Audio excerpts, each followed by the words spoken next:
अस्सलाम वालेकुम। मैं हूं फैसल मोहम्मद और आप देख रहे हैं हमारा YouTube channel views of Faisal Mohammad. आज खैबर पख्तूनख्वा में आपने सुना होगा कि वहां असम्बली में बड़ी ज़बरदस्त असम्बली के फ्लोर पे धींगा मुश्ती हुई और लड़ाई हुई और बड़ी गालम गलोच और कुछ ऐसे अल्फाज का तबादला हुआ जो मैं समझता हूँ कि किसी भी महज़ब माशरे में तो खैर ऐसा होता ही नहीं है, लेकिन जो थोड़े बहुत गैर महज़ब माशरे होते हैं वहाँ भी शायद ऐसा नहीं होता हो। लेकिन अफसोस कि हमें ऐसी चीज़ें वहाँ देखने को मिली और ये सिर्फ़ खैबर पख्तूनख्वा असम्बली में नहीं बल्कि हमें कहीं न कहीं इसके मुज़ाहरे कौमी असम्बली में भी देखने को मिलते हैं और मिले हैं बदकिस्मती से। हालांकि होता है, दूसरी नेशनल असम्बलीज़ में भी होते हैं, लेकिन अगर वो वहाँ पर अगर कोई लड़ाई अगर हो जाती है या अख्तलाफात अगर हो जाते हैं तो कहीं ना कहीं उसके अंदर जो है कोई अवाम का कोई इशू होता है, कोई मुल्क की कोई अहम मसला होता है, कोई मुल्क की सलामती का मामला होता है जिस पे कि लोगों के दरमियान अगर कोई तनाज़ा हो जाता हो। लेकिन यहाँ पे जो मामला है वो बिल्कुल सिर्फ़ और सिर्फ ज़ाती और खालिसतन सियासी नौइयत के हैं और सियासी मफादात के हैं, और उसमें भी मामला इस हद तक आगे बढ़ जाते हैं कि बुनियादी तौर पर फिर यह है कि शर्मिंदगी का एहसास होता है। और यही कुछ जो है बदकिस्मती मैं समझता हूँ कि पाकिस्तान के अंदर होती रही है। और ये ख़ास तौर पर मुबैना तौर पर एक होता है ना कि मैन मेड जिसे कहते हैं कि क्राइसिस जो होते हैं वो बनाए जाते हैं। यहाँ पे कुछ लोगों की यहाँ पे शुरू से एक कोशिश रही है कि यहाँ पे सियासतदानों को लड़ाया जाए, सियासतदानों के दरमियान गलत फहमियाँ हों, सियासत को जो है लिसानियत की बुनियाद पर डाइवर्ट कर दिया जाए, मजहबी बुनियादों पर सियासतदानों को डाइवर्ट कर दिया जाए, कोई असल इशू हो उससे कन्वर्ट किसी और जगह कर दिया जाए। अब वो आप देखें इस वक्त जो एक इशू था खैबर पख्तूनख्वा के अंदर जो हुआ इमरान खान के हवाले से, जिस तरह वो अली अमीन गंडापुर आए थे और जो भी था भारत जैसे भी था वो सारी चीज़ें मैं आपको बता चुका हूँ। देख लीजिएगा क्या हुआ था, कैसे आए थे, कहाँ ठहरे थे, मैं हर चीज़ बता चुका हूँ आपको पिछली 2 वीडियो में। लेकिन बुनियादी तौर पर इशू तो था इमरान खान की रिहाई, इशू था कि पीटीआई के मामला, इशू ये था कि जो आइनी एक गैर तरामीम की जा रही हैं इस गैर आइनी असम्बली के ज़रिए, क्योंकि असम्बली भी फॉर्म 47 की है, हाउस पूरा मुकम्मल है नहीं, तो आइनी तरामीम वैसे भी नहीं होंगी। तो बुनियादी तौर पर ठीक इशू थे, उन इशूज़ पर बात होनी थी। लेकिन खैर जो कुछ आए गंडापुर साहब आकर फिर उन्होंने तकरीरें कर दी, फिर उसके बाद पहले वो इमरान खान की रिहाई पे बात होती थी, फिर वो आइनी तरमीम पे चली गई, फिर काजी फाइजी साहब पे जाती थी। अब वो अल्लाह माशाल्लाह वो आके अटक गए उसके ऊपर कि वो जो है अपना आईजी इस्लामाबाद वो इस्तीफ़ा दें।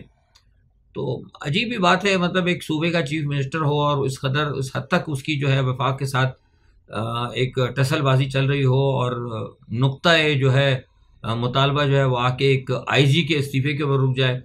तो इससे महसूस होता है कि मामला जो हैं, जो गैर सियासी क़ुव्वतें हैं जो सियासतदानों को लड़ाती हैं, जिसके बारे में हम शुरू से मुसलसल कहते रहे हैं, और वो बड़े बड़े प्लान तरीके से वो ताकतें काम कर रही हैं। उनके भी लॉगर्स भी हैं, उन ताकतों के सहाफ़ी भी हैं, उन ताकतों के एंकर पर्सन भी हैं, उन ताकतों के स्पोक्स पर्सन भी हैं, उन ताकतों के ट्रोजन हॉर्स भी हैं हर जमात के अंदर।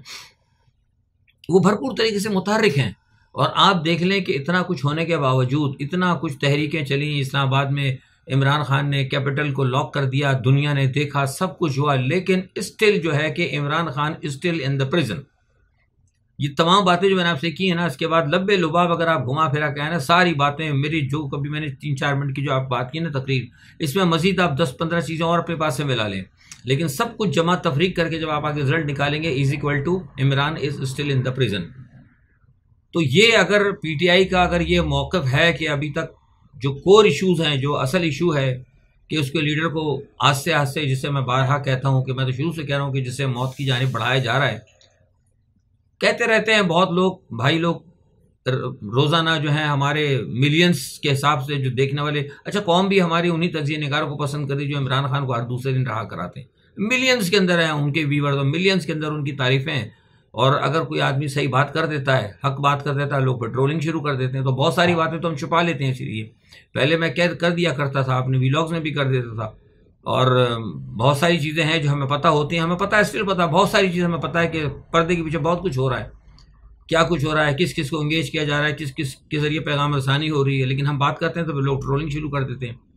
तो फिर वो ट्रोलिंग के बाद होता है कि मसला जो फिर सच थोड़ी सी बात जो पहुंचानी होती है वो फिर वो पहुंच भी नहीं पाती। तो लिहाजा बेहतर है कि भाई ठीक है, अगर कौम ने झूठ सुन के ही अपने मुकद्दरों को अगर फोड़ना है तो मुबारक हो, लोग फोड़ते फिर हमें क्या मतलब, हम तो अपना काम कर रहे हैं। जो 4 लोग जिनको हम बताना चाहते हैं उन तक बात हमारी पहुंच जाती है। तो कहने का मकसद ये कि इमरान खान के लिए फ़िलहाल आज तक कोई भी अभी तक कोई अच्छी खबर नहीं है, और सारे जो है मामला बड़ी तेज़ी के साथ जा रहे हैं। मैंने कल बताया था आपको कि आईनी अदालत के हवाले से इमरान खान साहब ने कहा था कि हाँ, अलबत्ता यह है कि काजी फाइज ईसा साहब शायद हो सकता है उनका मसला बनता जा रहा है, क्योंकि जो ताकतवर कुव्वतें थीं जो पाकिस्तान में फ़ैसला कराने वाली, उनकी अब काजी फाइज ईसा से ज़्यादा बढ़कर जो है ना उनकी अब कोशिशें होती जा रही है कि जो काम हम काजी फाइज ईसा से लेते हैं वो हम किसी और जज से भी ले लें। और वो जज अब ज़ाहिर अगर आईनी अदालत बन जाएगी तो फिर वो काजी ईसा नहीं तो कोई और सही, जस्टिस अफगान आ जाएंगे, कोई और आ जाएंगे। तो सिक्के तो खोटे हमारी जेब में बहुत हैं, हम ठीक है ना, हमारी जेब में आप समझ होंगे खोटे सिक्के हमारे पास बहुत हैं, तो हम किसी और को ले लेंगे। कोशिश तो हमारी थी, नवाज शरीफ की पूरी थी कि भाई यही रहे हैं मिनी के ज़रिए। जैसे मैं हम बार बार कहता रहा हूँ, मैंने ट्वीट भी किया था कल, किसी ने फिर याद दिलाया तो फिर मैंने दोबारा कहा कि हाँ, मैंने कहा था ये बात कि लोगों की कोशिश तो है कि काजी फाइज ईसा से मौलवी मुश्ताक का काम लिया जाए, लेकिन अगर नहीं टिक रहे, लोग नहीं मान रहे, इमरान खान नहीं मान रहे, 2-3 लोग और नहीं मान रहे, मौलाना फजल रहमान नहीं मान रहे, तो फिर ठीक है, मजबूरन इनको रुख्सत कर देंगे। हमारे पास और कोई दूसरे खोटे सिक्के हम किसी और को इस्तेमाल कर लेंगे। तो कहने का मकसद, जो यहाँ मेरा तजिया करने का मकसद है कि जो असल इशू है ना, जो असल इशू कि इमरान को बाहर निकाला जाए, उस लीडर को बाहर निकाला जाए जो कि मुल्क और कौम को तरक्की देना चाहता है, जो मुल्क और कौम का नुमाइंदा है, उसके बाहर आने की कोई बात नहीं हो रही। कल मैंने आपको बताया था कि बड़ा अहम ये जो पीरियड है, जो गंडापुर आए थे और फिर वो आए और फिर गए, उसके दरमियान क्या कुछ हुआ, बहुत अहम इशू था। ये एक हफ्ता जो था बड़ा अहम इशू था कि इमरान खान साहब आते, अदालतों में आके बात करते, अखबारी नुमाइंदों से बात करते कि भाई अचानक क्या हुआ था, क्या ये उनकी मंजूरी से मिले थे, जो कुछ हुआ सारा, जो बार बार मैं बात नहीं करूँगा। तो लेकिन अब उसके ऊपर पर्दा डालने के लिए वकीला ने वहाँ खड़े होकर कह दिया कि जनाब इसको 18-19 तक अर्जेंट कर दें, वो मामला अर्जेंट हो गया। इमरान खान पे उसी दौरान वो पाबंदियाँ लग गई। लोग ये कह रहे हैं कि जनाब वो को मरम्मत शरम्मत का कोई चक्कर नहीं है, कोई मरम्मत नहीं हो रही, कुछ नहीं हो रहा, वो सारी चीज़ें तय की जा रही हैं। आसपास के प्लान्स जो है बनाए जा रहे हैं। इशारतन पहले भी बताता रहा हूँ कि अगर कोई बड़ा वाक़या कर दिया हमने, खान के साथ कुछ हुआ तो क्या होगा, कहाँ कहाँ से कर सकते हैं, क्या कोई मामलात हो सकते हैं, सब उस तरफ गौर हो रहा है सारा। लोग बड़े उसके ऊपर काम कर रहे हैं एहतियात के तौर पर, क्योंकि मैंने आपसे कहा था ना कि ये अगर इशू मकामी होता इमरान खान के हवाले से तो बात कुछ और थी। हमेशा जब ये होता था कि जब भी मगरिब की तरफ से होता था कि फ़लाँ आदमी को निशान इबरत बना दो, तो हमारी इस्टेब्लिशमेंट फ़ौरन बना दिया करती थी। इस मरतबा नाकामी हो रही है, तो इस्टेब्लिशमेंट को तो ज़िद है ही है, मकामी इस्टेब्लिशमेंट को, आलमी इस्टेब्लिशमेंट को भी बड़ी ज़िद चढ़ी हुई है। तो अब ये है कि इसमें हमारे दोस्त ममालिक भी परेशान हैं। दोस्त ममालिक भी कह रहे हैं कि भाई ये क्या हो रहा है। मैंने आपको बताया था कि तुर्की से और 1-2 और मुल्कों से भी बात हो रही है इमरान खान के हवाले से कि यार क्या मामला थे। अभी तक तो मतलब अगर था या अगर जुर्म है, अगर मुल्क दुश्मनी की है तो लाएं, उसको पता करें। ज़ाहिर है एम्बेसीज तो है ना इस्लामाबाद में, वो ढकी छुपी बात तो नहीं कि बंदा इस्तांबुल से या जद्दा या रियाज में बैठ के देखेगा। यहाँ पे एम्बेसीज मौजूद है, उनको एक एक चीज़ की खबर लगती रहती है। पता नहीं कितने कोर्ट के रिपोर्टर हैं, कहीं ना कहीं वो किसी के साथ एफिलेटेड हैं। पाकिस्तान में कोई चीज़ छुपती नहीं, क्योंकि पाकिस्तान में सब कुछ बाहर से होता है, तो उनको रिपोर्ट्स मिल रही हैं कि जनाब मुकदमे तो कुछ है ही नहीं। तो यहाँ इनकी कोशिश ये थी कि भाई चलो इस पर आईनी अदालतें बन जाएंगी, तो आईनी अदालत में तो ये होगा कि जैसे हम कह देंगे वैसे ही होगा, जो हमने कहा वही होगा। आइन भी टूट जाएगा, आइन ख़त्म हो जाएगा, सुप्रीम कोर्ट होगी नहीं, हाई कोर्ट होगी नहीं, फिर हमारे जो लफ्ज़ होंगे वही कानून होंगे, हमारी मंशा जो है वो आइन होगा। तो उसके ऊपर काम हो रहा है। और मौलाना फजल रहमान साहब को मैंने कल बताया था आपको, वो खूब उछल कूद कर रहे हैं, कभी इस डाली पे कभी उस डाली पे। मान उन्होंने जाना, ये मैं आपको बहुत पहले बता चुका हूँ, मान जाना है उन्होंने आईनी अदालतों के ऊपर, क्योंकि काम उनके भी पीछे जो है ना, मतलब कहते हैं कि लाइनें जो है ना पीछे से, वो कहते हैं ना पटरी अगर मजबूत हो तो इंजन जो है ना फिर ड्राइवर ज़रा स्पीड बढ़ा देता है, लेकिन जब पटरी ज़रा कमज़ोर होती है तो फिर थोड़ा सा स्लो चल के फिर रुक के, थोड़ा आगे फिर रुक के, फिर आगे लोग समझते हैं ट्रेन रुक गई, वो रुकती नहीं है बुनियादी तौर पर, थोड़ा सा संभल के स्लो करके आखिर में अपनी मंजिल तक निकल जाती है। तो मौलाना फजल रहमान साहब इस वक्त उसी इंजन की तरह वो चल रहे हैं इस कमज़ोर पटरी पर, क्योंकि पटरी उनकी भी ठीक नहीं है। कश्मीर कमेटी के मामला आगे पीछे दूसरे, तो मामला जो है ना सबका जो है क्या कहते हैं वो, अगर कहते हैं ना वो क़यामत के दिन कहा जाए कि लोगों के हाथ में दिया जाएगा, तो यहाँ पे सारे ऐसे हैं कि अगर खड़ा करें तो मुझ समेत सबके उल्टे हाथ में ही आना है अमालनामा। तो सियासी अमालनामा भी सबके उल्टे हाथों में ही है, सीधे हाथ में है ही किसी का नहीं। इसी चीज़ को एस्टेब्लिशमेंट फ़ायदा उठाती है कि वो जो उल्टे हाथ में जो इनका अमालनामा होता है वो उनको दिखा देते, तो फिर सबके जो है फिर इंजन स्लो हो जाते हैं। इशारतन मैं बहुत सारी बातें आप कर गया हूँ, समझ गया हूँ इस चीज़ को। तो वो जो है अब हो जाएगा काम, रजामंदी हो जाएगी किसी बात भी SCO कॉन्फ्रेंस के बाद, जो मैंने पहले कहा और अभी नज़र भी आ रहा है, खबरें भी कुछ ऐसे ही आ रही हैं। हालांकि देखिए उसूलन ये गलत है।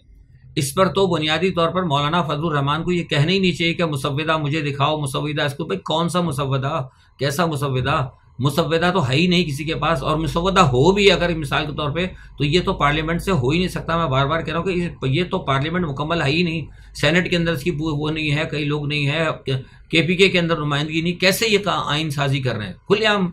लेकिन चूंकि मुकामी इस्टेब्लिशमेंट ने इनको कह दिया है, उन्होंने कहा कि सबको डेडलाइन दे रखी है कि 25 तारीख तक या 26 तक अगर ये फौरी तौर पर, चलो 2-4 दिन आगे हो जाए, चलो ठीक। मैंने कहा ना काजी पर बात हो चुकी, चला जाए काजी, कोई बात नहीं, हम दूसरा को काजी पैदा करने के खोटे सिक्के बहुत है।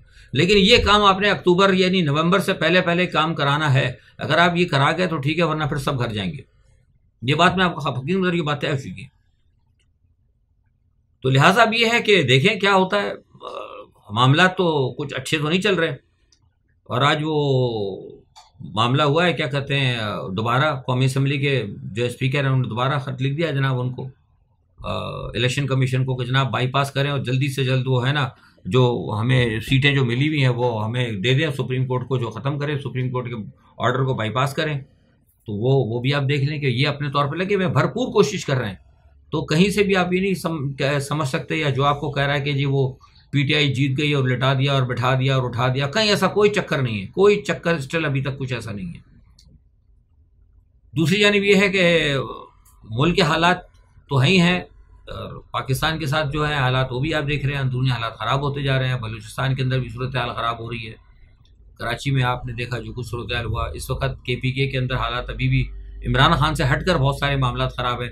और ये मैं आपको बता दूं, मैं बारहा कह रहा हूँ, लोग अब ट्रोलिंग करते हैं, PTI के अंदर जो है ना एजेंसियों ने ना तकसीम कर दी है, एजेंसियों ने मिलकर और सियासतदानों ने मिलकर तकसीम कर दी है, आमने सामने खड़े हैं। जो PTI की जो पंजाब की जो क़यादत है वो कहीं ना कहीं इससे खायफ है KPK की, और KPK के अंदर जो थे थोड़ा इकट्ठे, तो अब वो दोबारा लड़ाइयाँ झगड़े करा के वो भी ग्रुपबंदी KPK के अंदर भी उन्होंने ग्रुपबंदी करा दी। तो मैं बार बार कहता था ना कि जितना देर करोगे काम खराब होता जाएगा, क्योंकि आपके पीछे जो है ना आपके पास कुछ नहीं है। तो अभी एक और नया किसी ने शोशा छोड़ दिया था कि जनाब वो जजेस जो है उनको कहा जा रहा है कि जो 8-10 जज है वो इस्तीफा दे दें। तो मैंने कहा था भाई खुदा के वास्ते ये काम मत करना, वो पहले इमरान खान को गलत मशवरे दिलवा के उससे तोड़वा दी थी कि जी कुछ नहीं होता, ये तो वो आप नहीं तोड़ेंगे तो वो तोड़वा देंगे। भाई कैसे तोड़वा देंगे? जब गलत टूटेगी तो उनकी भी हिम्मत नहीं है कि असम्बलियाँ तोड़ें, जब तोड़ेंगे गवर्नर लाते, अगर तो कहानी कुछ और होती, उतना आसान नहीं होता तोड़ना। क्या तोड़ ली उन्होंने अभी तक KPK की असेंबली? वो जो लोग मुझे किसी ज़माने में कहते थे कि फैज़ल साहब आप जो मना कर रहे हैं कि इमरान खान को, वो तो ये तोड़ देंगे, ये तोड़ देंगे। भाई क्यों नहीं तोड़े? उन्होंने तोड़ लेना खैबर पख्तूनख्वा की असेंबली, क्यों नहीं तोड़े? वो लोग असेंबली नहीं तोड़ सके, लेकिन उन्होंने क्या कहते हैं गंडापुर को कहीं ना कहीं खैर कर लिया। लेकिन गंडापुर को मैं इतना बुरा इतना नहीं समझता, क्योंकि मैंने कल भी कहा था कि Gandapur according to the situation खेल रहे हैं। उनकी कोशिश है कि मैं खुद भी बचूं, और कहीं हो सकता है घूम घुमा के इधर भी खेलूं उधर भी खेलूं। वो जब देखते हैं कि मतलब विकेट की दोनों जानिब खेलें, जब उधर नहीं होता उधर भाग जाते हैं, उधर से जाके शॉट लगाते हैं, इधर होते इधर शॉट लगा देते हैं, कभी इधर डूबते हैं कभी उधर निकलते हैं। अपने तौर पे वो जो कुछ कर रहा है, लेकिन उसको आप ये नहीं कह सकते कि वो मतलब कौम के साथ गद्दारी कर रहा है अकॉर्डिंग टू द सिचुएशन, क्योंकि इस कदर पर PTI के अंदर इतने ट्रोजन हार्स घुस चुके हैं, इतने ट्रोजन हार्स घुस चुके हैं कि मैं आपको बता नहीं सकता हूँ। हर जगह वकला के अंदर भी बहुत सारे लोग ऐसे ही। मैं जो बार बार कहता हूँ, इससे बेहतर था कि इमरान खान किसी नौजवान PTI के लड़कों को, जो यंग कितनी क़यादत है पाकिस्तान के अंदर, किसी को खड़ा कर देते कि भाई पीछे तो इमरान खान है ना, इमरान खान को देखना। ये अब फिलहाल हमारी ये नौजवान दो ही एक स्टैंडिंग कमेटी जैसे इमरान उन्होंने बना दी थी कि राब्ता कमेटी, अल्ताफ हुसैन ने, इस किस्म की नौजवान ये हटाते सारे जितने भी हैं बैरिस्टर और बड़े जितने भी आन, बेड़ा गर्क करवा दिया सलमान अकरम राजा ने। जिस दिन पहली मरतबा जब वो आए थे, संजानी के अंदर हुआ था, जब आया था पहली मरतबा, और जो लाहौर को उन्होंने लाइटें बंद कर दी, वो सबसे पहला झटका था। याद है मैंने क्या कहा था? मैंने कहा कि आज के बाद जो है ना आपकी तहरीक जो है ना ये कहीं ना कहीं झटके पड़ेंगे इसको। जो मुझे पता था क्यों कर रहा है, कौन कर रहा है, सब मुझे पता है। मुझे भी कहीं अपने पर जलते महसूस होते हैं, इसलिए लिहाजा मैं ज़रा एहतियात से बता के चलता हूँ, लेकिन माने ना माने मैं अपना फ़र्ज़ पूरा करता हूँ। खैर बहरहाल अल्लाह मालिक है, देखते हैं क्या होता है, ये तो सूरत हाल है। अच्छा, दूसरा ये कि इंडिया के अंदर जनाब वो भारत के अंदर नेशनल कॉन्फ्रेंस जो है वो आ गई जनाब। फारूक अब्दुल्ला साहब का जो है, उमर अब्दुल्ला साहब जो हैं वो लगता है कि अब माशाल्लाह मुझे उम्मीद है कभी कि वो बन जाएंगे चीफ मिनिस्टर। और अभी तक तो तकरीबन सीटें फाइनल हो चुकी हैं, और अभी तक जब मैं आपसे बात करूं तो तकरीबन 40 के करीब सुना के रिजल्ट आ चुके हैं, 40-42 के। तो देखेंगे शाम तक हो जाएगा, तो कल मैं इस पर इंशाल्लाह बात करूंगा कश्मीर की सूरत हाल के ऊपर।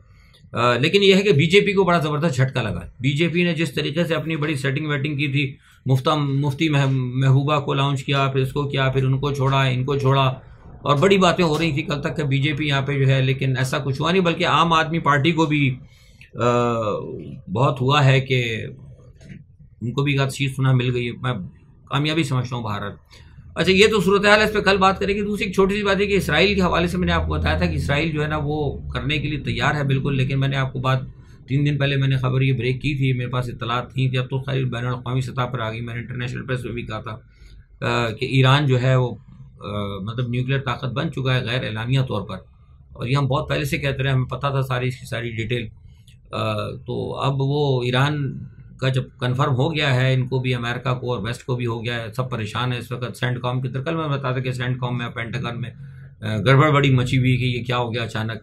और ये चीज़ जो है ना, ये चीज़ मैं आपको बताऊँ, या कि कहीं ट्रंप को कामयाबी देगी, क्योंकि अब ट्रंप आखिर वक्त में जाके इसको इशू उठाएगा।